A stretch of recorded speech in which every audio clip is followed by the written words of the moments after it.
skipping breakfast and the meta-analysis that shows that the breakfast might be the exception.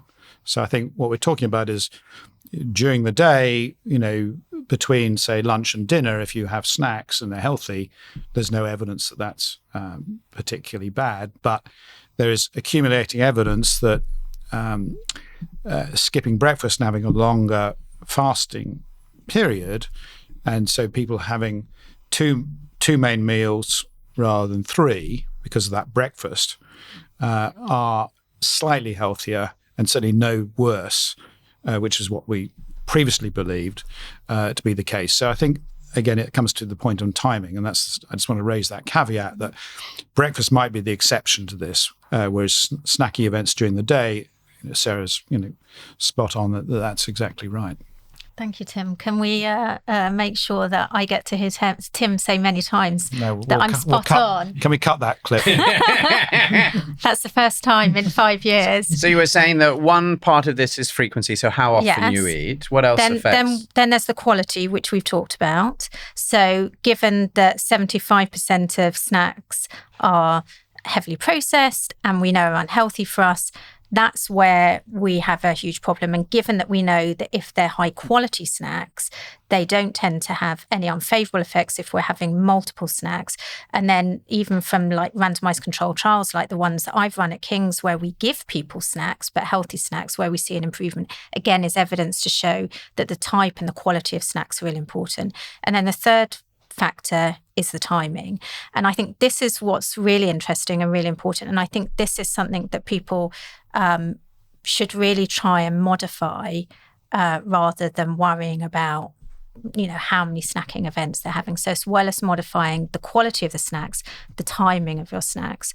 And our ZOE Predict research really clearly shows that if you're snacking late, so after 6, or very late after 9 p.m., which actually 35% of people do, that it has really unfavorable impacts on your health.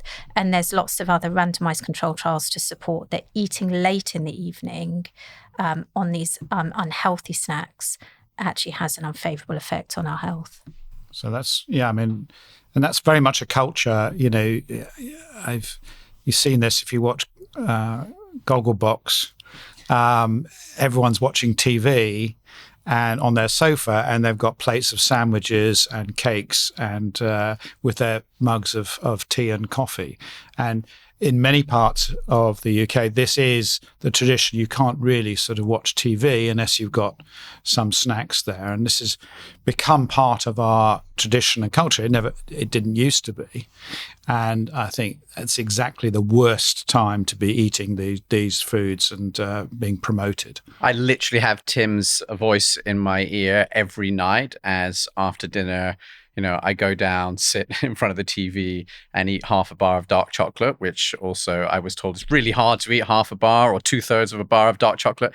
But it's that nobody's trying. People aren't trying hard enough. I manage it. You're the exception to the rule. Now it is dark chocolate, so it's clearly a lot better than a lot of these things. And I would like to talk a bit more about the snack quality, because I think I've just had a lot of personal experience about sort of the way that by swapping out the sorts of snacks I've had definitely changes the way that my hunger and my mood affects during the day.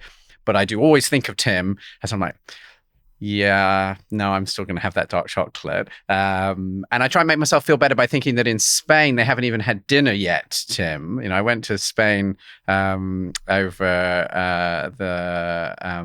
the holidays recently, and they eat incredibly late. So they clearly are eating until very late. So do we know how much of this, again, is about there's these two different things here, aren't there? One is like the quality of your snacks. And you're saying that almost everybody's eating like very poor quality snacks. So it's sort of obvious then if you're eating more of the snacks, you're just having a much worse diet. So that's obviously a very big part of this.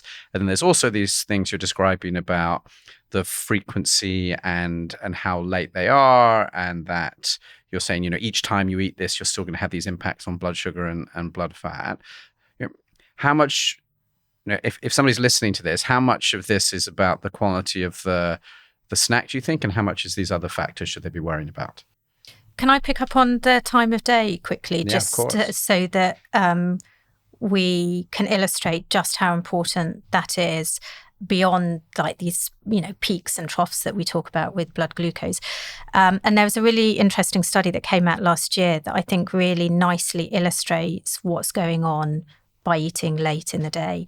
And in this study, they gave people exactly the same food over exactly the same time period, but half of the people had the food slightly earlier in the day, and the other half had the same food slightly later in the day. So they were told when they could eat. Is that they were sort of controlled, like you can eat between this time and this time? Yep, exactly.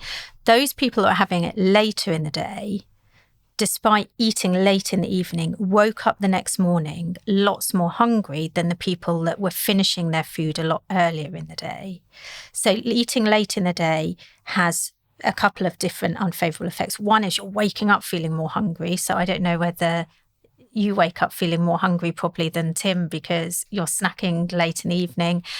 But also we know that it's unfavorable because it goes against your body clock in terms of how you metabolize the food. So you get these unfavorable peaks and troughs that we talked about. But in Spain, interestingly, I spent a lot of time there as well. And yes, they eat ridiculously late, but most of them don't have breakfast, or they would have a coffee or a tea as their only breakfast, so they wouldn't be having anything substantial until lunchtime. So the problem is for someone from the UK or US going to these countries, they're used to their timing and going to their same bedtime, and they'll be pushed to have food much closer to going to bed, which isn't healthy either. So you do need this time when everything switches down, and it goes back to this whole time restricted eating idea of having this at least a 12-hour window between your overnight meals before you ingest anything substantial. Can you remind us why we now think that having that sort of